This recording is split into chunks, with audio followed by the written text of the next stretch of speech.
Ho conosciuto una ragazza di nome Viviana. Aveva pelo ovunque, come una paterana. È il miglior popino con Lucrezia. Mi ha condito il caso con la spezia. Ho aiutato anche Laura a prendere la laurea.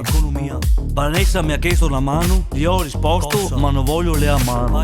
A Samantha le ho offerto una fanta, ma poi ha voluto farmi un chinotto. Me cavo e budando e faccio bucacche. Martina mi veniva detto quando era un cesso. Adesso che figa non mi caga de striscio. Fidatevi amici, mi mangeria una merda. Non bastano 10 ragazze per farmi passare a voglia di ciavare. Fighe dal nord, fighe dal sud, fighe di qua, fighe di là, con un sol cobra andiamo a cuccare. Fighe dal nord, fighe dal sud, fighe di qua, fighe di là, con un sol cobra andiamo a cuccare.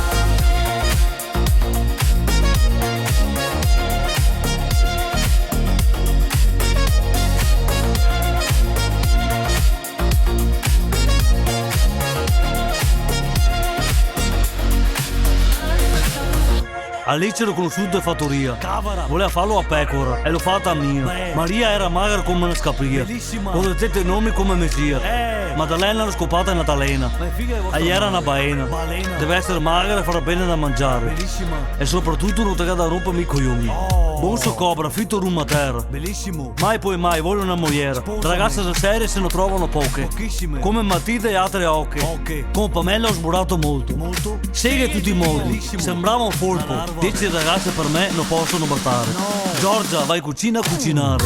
Fighe dal nord, fighe dal sud, fighe di qua, fighe di là, con un sol cobra andiamo a cuccare. Fighe dal nord, fighe dal sud, fighe di qua, fighe di là, con un sol cobra andiamo a cuccare. Da quando le ragazze ha conosciuto il cobra, nessuno riesce più a andare in mona. Lui è lucertolone da boiò, nessuna riesce a dirgli di no.